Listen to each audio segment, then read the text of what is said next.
Shalom, nous allons étudier le Daf Lamed He dans Masechet Zachim. Nous reprenons 5 lignes à la fin du Daf Lamed et Dalet. Amoud Bet, on reprend ce qu'on avait vu précédemment rapidement. Goufa.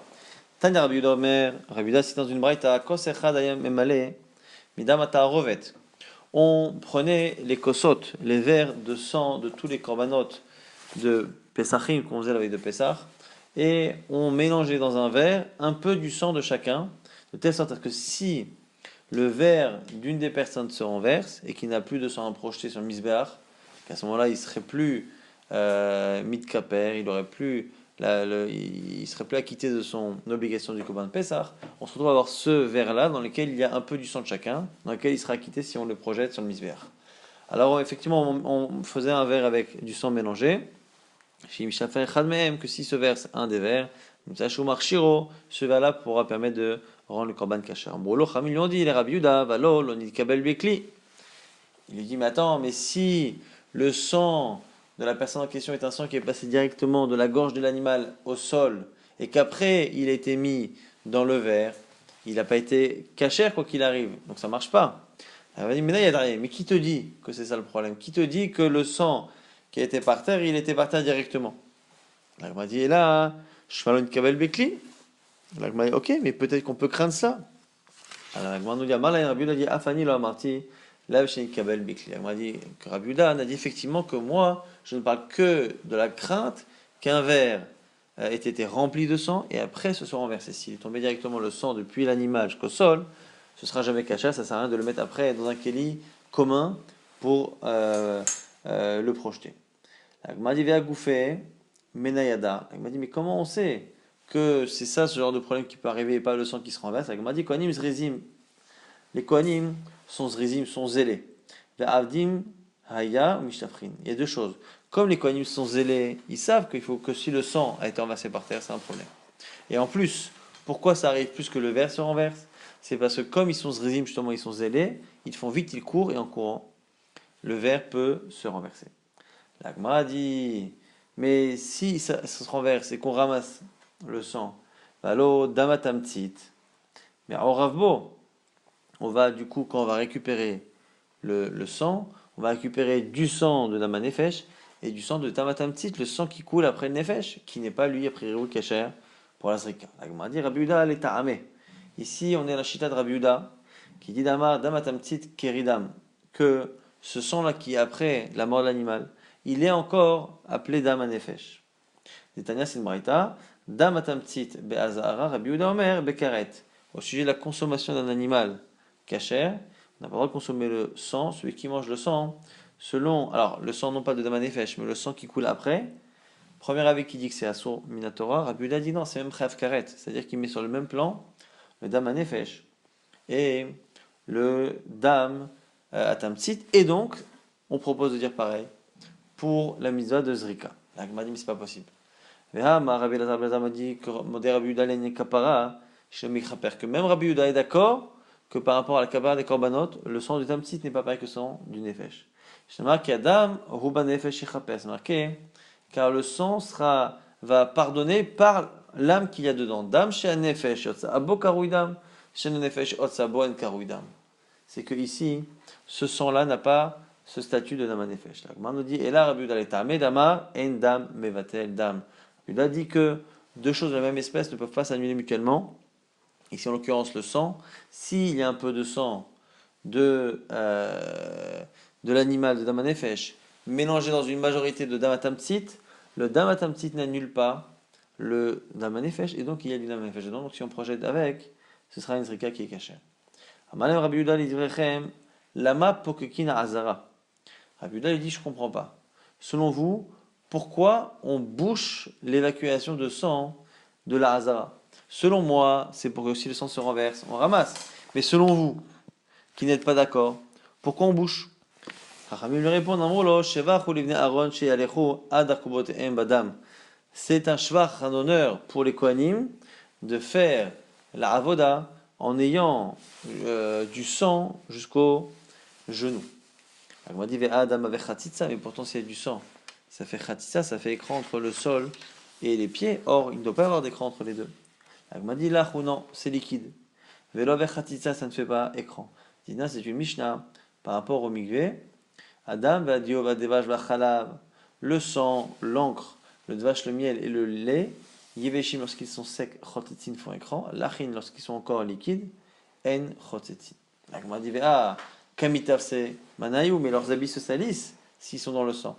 Kutnan, ayub gadam et tashim ve'avad avodato psula. On a vu que lorsque les habits étaient remplis de saleté, l'avoda est psula. Vechitema demadloulehu. La Gemara dit si tu dis qu'ils levaient leur tunique pour ne pas la salir, ça ne marche pas. Vatania midobad. Kemidato shaloyerzach shaloyotir. Il faut que l'habit soit exactement à sa taille et qu'il ne soit ni trop haut ni trop bas. La Gemara dit beolachat evarim la kevesh de la avodahi. La Gemara dit peut-être qu'il faisait ça qu'au moment où il montait vers le kevesh. Et là-bas, c'est pas une avoda, parce qu'il montait les membres de l'animal sur la rampe. La Gemara dit mais c'est une avoda. Vélo, la Bretagne nous dit Vekriva Kohen et Akol, Zo alachat evarim la kevesh. La akrava du Kohen, c'est une allusion au fait de transporter les varim, donc ça fait partie de la avoda. Et là, Molachat Aisin le maracha de la avodahi. C'est au moment où on emmenait les bois sur la maracha que on levait à ce moment-là les vêtements, et à ce moment-là, c'est pas une avoda. On m'a dit Vela avoda, Vela avoda echi azle. Alors comment il faisait pour le reste de la avoda, pour pas se salir?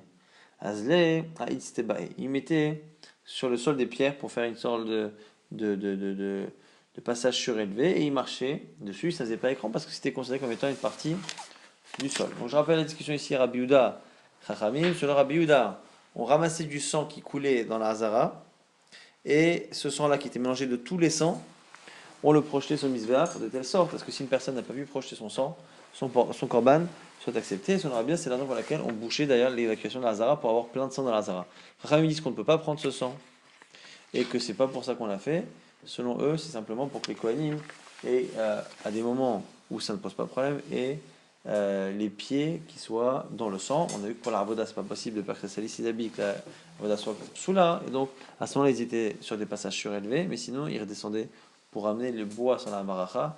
Ils redescendaient pour avoir les pieds dans le sang. Et le fait d'avoir les pieds dans le sang, montrait évidemment qu'ils ne sont pas dégoûtés par la Avoda.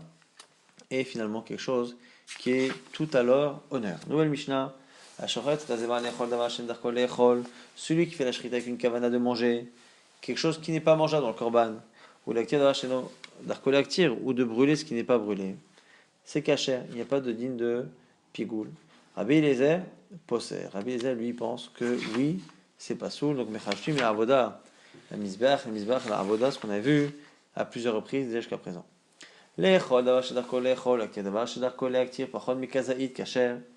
Si il est la bonne kavana l'echol ou l'actir, mais moins que kazaït, c'est kasher, il n'y a pas aussi pigoul, ni chosim comment. L'echol kachatzidei tout l'actir kachatzidei kasher, she'ena lechelev aktaram nitztarfin, ça aussi on l'a déjà vu. Si il a une kavana sur le fait de manger et une mauvaise kavana sur le fait de brûler, mais que chacun n'a que la moitié de la quantité et que c'est que additionné qu'on a la quantité, c'est kasher parce que ça ne s'additionne pas, ce sont deux choses totalement séparées. Ashochet et azevan lechol kazaït minaor. Maintenant, celui qui a une kavana de manger des parties qui ne sont pas mangées. Donc il a une kavana de manger en dehors du temps ou en dehors de l'endroit, une partie de la peau, minarotev ou du jus qu'il y a de la viande ou minakipa ou du fond qu'il y a parfois dans la marmite avec les épices ou mina elal ou c'est une sorte de nerf qu'il y a au niveau du cou qui est dur, mina atzamot, des os, mina gidim, les nerfs en général, mina kanaim, les cornes, mina tlafim, les sabots, chotzizmano, chotzimkomo, kacher. À chaque fois que la kavana n'est pas bonne, là-bas c'est kacher parce que ce ne sont pas des parties mangeables. Donc la kavana de la achila ne pose pas de problème. Ve'en chalvium alei mishum pigoul, ve'noita, ve'tamé, il n'y a pas de problème de pigoul, de nota et de tamé, ce qui est un peu une répétition, parce qu'on a dit à l'instant qu'il n'y a pas de. C'est kacher si c'est chotzizmano et chotzimkomo. Ashochet est un mukdashin, maintenant on parle de la shrita des korbanot qui sont des keva. À chaque fois qu'on dit mukdashin, on dit rashi. C'est toujours allusion aux femelles. Pourquoi ici les femelles? À cause de la possibilité qu'il y ait un bébé. Si il a fait la shrita et il a la kavana, elle est enceinte, l'échol shelil au shilia, de manger soit le fœtus, le bébé qui a dans le ventre, soit shilia, le placenta, bachutz, avec une mauvaise kavana, lo pigel, il n'y a pas de digne de pigoul de notar. Amolek et atorin, l'échol betseen. Pareil pour les oiseaux. Si la kavana de prendre les œufs, barchout à l'extérieur, le pigel, il n'y a pas de pigoul. Chalav, amugdashim, pareil pour le lait qu'il y a dans les mamelles. Ou betse, tourim ou les œufs, donc des oiseaux. En très bien, les michou pigoul, venotar, vetamé. Il n'y a pas de problème de pigoul, notar, ni de tamé. Ça, c'était la Mishnah. Par rapport à cela, Rabbi Lazare complète certains cas. Pigel bazevar, nit pagel, achelil. Bachelil, le nit pagel, azevar. On nous dit ici quoi? On nous dit que si le zevar, si on a vu dans la Mishnah que s'il a une kavana de manger le fœtus en dehors du zman, il n'y a pas de digne de pigoul, ni sur le fœtus, ni même évidemment sur la mère. Par contre, s'il a rendu la mère pigoul, il a pensé consommer la vache elle-même en dehors du temps, en dehors de l'endroit. Est-ce que le pigoul de la mère va aussi va prendre effet sur le bébé? Oui. Pigel bazevach, nit pagel ashlil. Par contre, bashlil, nit pagel azevach, mais pas l'inverse. Pigel ba'elal, nit pagla moura, dans le cas où il a eu une kavana pour le elal, donc c'est cette sorte de nerf qu'il y a au niveau du cou, eh bien ça a une conséquence sur moura, c'est une sorte de premier estomac qu'il y a en bas de la gorge chez les oiseaux et qui permet de stocker les aliments. Moura, si par contre il a eu la kavana sur la moura, l'onit pagel à elal, ça n'a pas de conséquence sur le elal. Pigel ba'imurim nitpaglu parim, parim lo nitpaglu a'imurim. Là on parle des parim ma'israfim, des korbanot qui sont brûlés, khataot qui sont brûlés. Dans ce cas-là, s'il y a une kavana mauvaise, eh bien, dans le cas où il y a une kavana sur les imurim, ça a une conséquence sur le korban lui-même. S'il y a une kavana sur les parim de les manger ici ou plus tard, comme ça n'est pas mangeable, eh bien l'onit paglou, les mourim ne sont pas rendus pigoul. En tout cas, ce que l'on voit ici de Rabbi Lazare, excusez-moi, c'est un chidouche, c'est-à-dire que même des choses qui eux-mêmes ne peuvent pas devenir pigoul quand on a une kavana à leur sujet, peuvent devenir pigoul par la conséquence de quelque chose qui est plus important qu'eux. L'exemple, c'est par exemple le fœtus. Le fœtus lui-même, lorsqu'on a une kavana sur lui-même de le manger en dehors du zman, il n'est pas pigoul. Mais si on a une kavana de pigoul par rapport à la mère, le fœtus deviendra pigoul. Donc il y a certains cas où eux-mêmes, ils ne sont pas rendus pigoul pour eux, mais ils peuvent être mitpaglim parfois rendus pigoul par d'autres. Ça, c'est le chidouche de Rabbi Lazare, ce qu'elle Gemara va essayer d'apporter des confirmations, des objections, et on verra qu'à la fin, on va trouver que la Mishnah semble aller dans le sens de Rabbi Lazare. Elle m'a essayé d'aller, est-ce qu'on peut confirmer, peut-être aider de cela? C'est marqué dans une braïta, Veshavim, im chishev bachilat parim, ou bisrefatan, lo asa, velo klum. On a une braïta qui nous dit justement que, au sujet de la marloquette entre Rabbi Shimon et Chachamim, est-ce qu'il y a un digne de pigoul pour les parim israfim? Sheim chishev bachilat parim ou bisrefatam, lo asa velo klum. Tout le monde est d'accord que s'il a une kavana de consommer les parim et qui doivent être brûlés, lo asa velo klum. Alors l'agma dit quoi? Maïlav hachishev ba'imurim nitpaglu parim. L'agma ici veut faire une déduction que si par contre Rishev ba'imurim, il a une kavana sur les imurim, sur les entrailles que l'on va brûler, les parim eux-mêmes sont rendus pigoul. L'agma dit lo, c'est pas forcément la déduction obligatoire. Hachishev ba'imurim nitpaglu a'imurim asmam. Effectivement, on voit qu'on fait une distinction entre la viande et les imurim, mais si les imurim ont une kavana de pigoul, les imurim eux-mêmes sont pigoul, mais pas forcément le bassar. Donc on n'a pas la preuve que le bassar lui-même, qui n'est pas rendu pigoul quand il y a une kavana pour lui, que la viande elle-même, quand il y a une kavana pour elle, il n'y a pas de pigoul, on n'a pas de preuve qu'elle peut le devenir à cause des imurim ou à cause de quelque chose d'autre. On essaye d'avoir une preuve tâche, ma parim anisrafim ou serim anisrafim. Les parim, donc le gros bétail ou les boucs qui doivent être brûlés, ma'alim ba'em, il y a un digne de me'ila. Miché ou de chou, une fois qu'ils sont rendus, ekdesh, qu'on a dit c'est khatat. Nishratu, une fois qu'on a fait la shrita, ou les pasel betulium, ils peuvent être rendus pasoul par le contact avec un homme qui est tulium, qui a pris son mikvé et qui attend le coucher du soleil. Ou un chossar qui pourrit, ou Bélina, ou quelqu'un qui est tamé parce qu'il n'a pas encore terminé ses caparotes, ou Belina. Et Lina, c'est si le korban a dépassé un certain temps, il est resté jusqu'au matin après la shrita. On va dire Maïlav Lina de Bassar. Alors ici, on parle de quoi? On parle Lina de Bassar, que c'est la viande qui est restée après la shrita jusqu'au matin. Shmamina, Migo de Pasla Belina. Pasla, pas marchava. Et si a priori la viande elle-même peut être rendue interdite à cause de l'ina, le fait qu'elle ait passé la nuit, ça veut dire qu'il y a une notion de zman, de temps qui peut avoir un effet sur cette viande, et donc on propose de dire que de la même manière que si cette viande-là qui n'est pas normalement mangeable mais qui doit être brûlée, il y a un digne de l'ina si on a passé la nuit, à ce moment on dira que c'est pareil, qu'il y a une kavana de pigoul qui peut avoir effet sur elle. Alors, la Gemara dit l'ina de bassa, ou shma mina migo de pasta velina basta marcha. La Gemara dit lo, l'ina timurim. La Gemara dit non. Peut-être que là-bas, la lina, c'est pour les imurim, c'est pour les entrailles. La Gemara dit, hamide ketane seifa kulan mo'alim baen, al beta deshen, al chiuta chabasa miklal derisha lina de bassa. Le problème, c'est que la fin de cette braïta parle de la viande.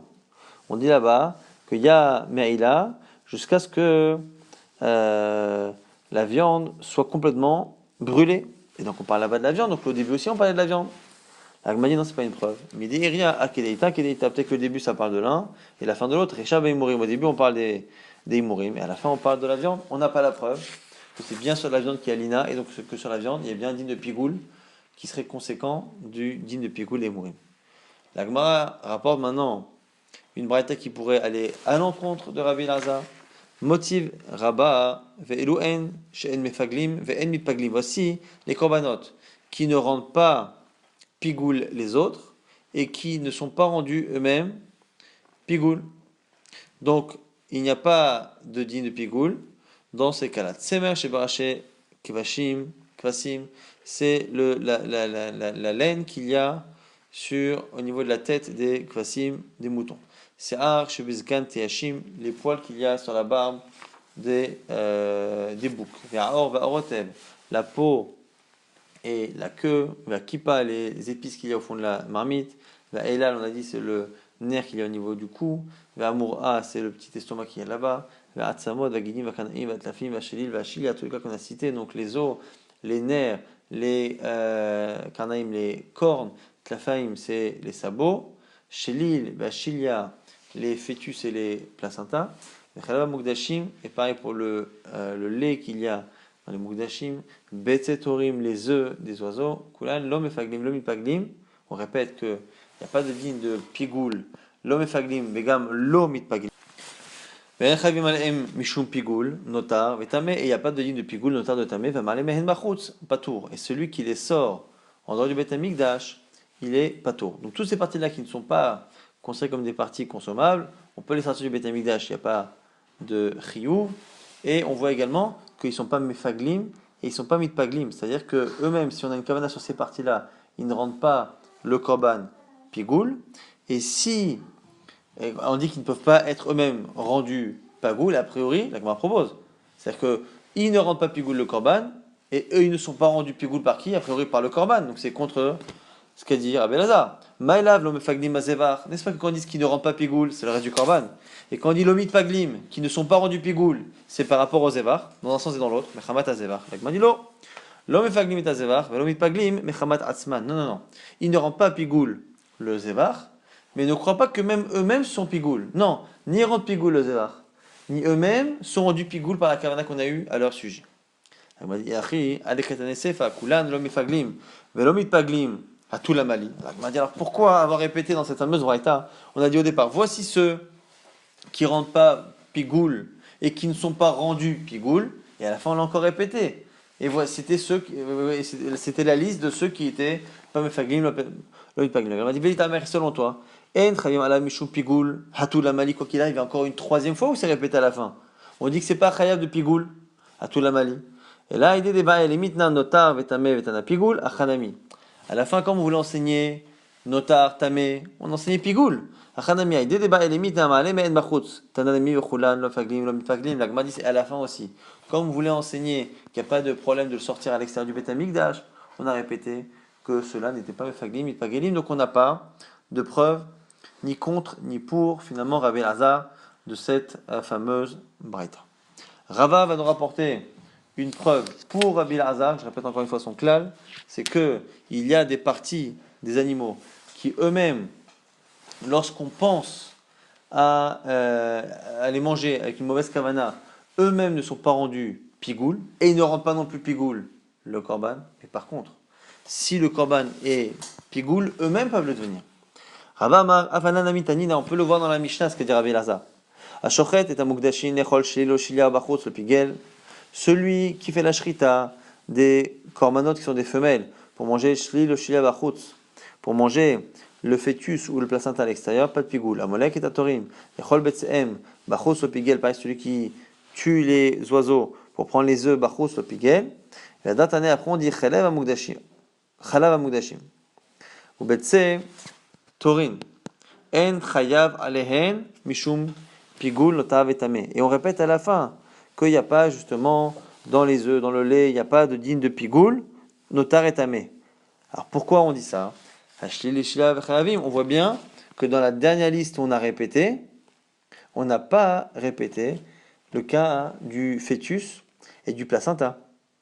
Comme si ils ne devenaient pas pigoul tous, quand on pensait à eux, eux-mêmes ne devenaient pas pigoul, mais par contre, dans la liste de ceux qui ne sont jamais pigoul, on ne les met pas. Et donc ça veut dire quoi? Que, par exemple, le shlil et le shilia, le fœtus et le placenta, ne sont pas rendus pigoul eux-mêmes quand on pense à les manger eux bachutz, mais par contre, ils peuvent devenir pigoul un jour, comment? Lorsque la mère elle-même devient pigoul, ils le deviennent également.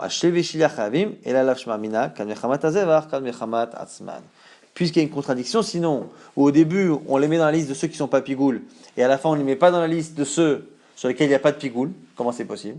C'est que la première fois, ils ne sont pas pigoul quand la kavanah était sur eux.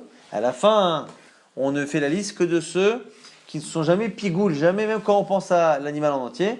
Et là, on ne met pas dedans shlil veshilia. Et donc, ça confirme cette idée de Rabbi Elazar, qui dit que certains ne sont pas pigoul quand on pense à eux, mais ils sont pigoul quand on pense au reste de l'animal.